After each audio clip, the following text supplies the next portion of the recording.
Audio Jungle.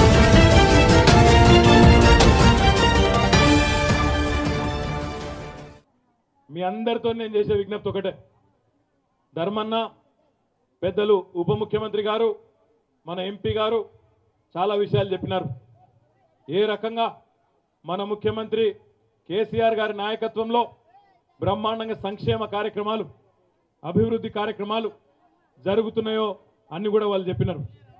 ఇక్కడికి వచ్చేటప్పుడు ధర్మారెడ్డి గారిని అడిగిన నేను, అయ్యా ఇది మొత్తం గ్రామీణ నేపథ్యం ఉన్న నియోజకవర్గము, పేరుకు పరకాల నగర పంచాయతీ అయినా ఇంకా కూడా వ్యవసాయము పొలం పనులు రైతులు రైతు కూలీలు వాళ్ళ చుట్టే నీ మొత్తం నియోజకవర్గంలోని జీవితం కూడా వాళ్ళ చుట్టే ఆధారపడి ఉంటుంది.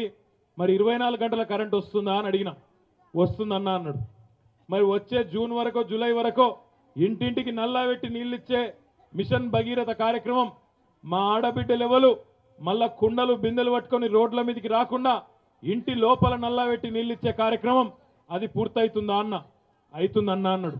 మరి దాంతో పాటు రైతులకు రుణమాఫీ జరిగిందా అన్న. అయిందన్నా అన్నాడు.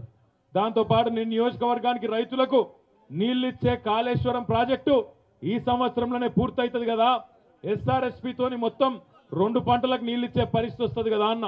అవుతుందన్నా అన్నాడు. రోడ్లు అయినాయా అన్న. రోడ్లు కూడా అవుతున్నాయన్న, కొన్ని ఉన్నాయి ఇంకా మిగిలినాయి కానీ దగ్గర పడ్డాయి మంచిగానే అయినాయి అని చెప్పిండు.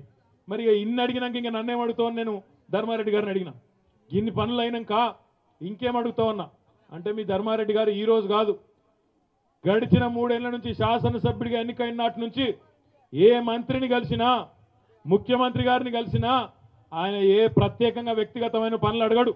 ఎప్పుడు అడిగినా ఏమడిగినా మా నియోజకవర్గానికి రోడ్లు కావాలి, మా నియోజకవర్గానికి ఫలానా పని కావాలి, నా ప్రజలు బాగుండాలని కోరుకునే మనిషి తప్ప వ్యక్తిగతంగా పనులు అడిగే మనిషి మాత్రం ధర్మారెడ్డి గారు కాదు.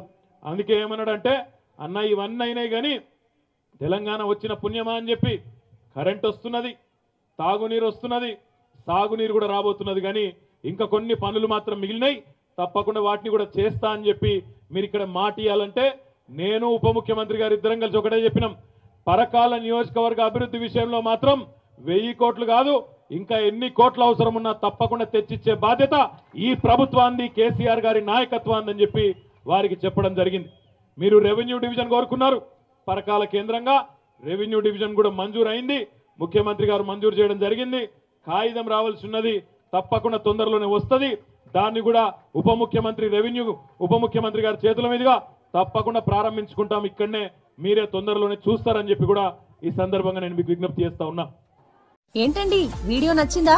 అయితే ఓ లైక్ వేసుకోండి, లేదంటే ఓ కామెంట్ చేయండి. ఎప్పటికప్పుడు మా వీడియోస్ చూడాలంటే సబ్స్క్రైబ్ చేసుకోండి.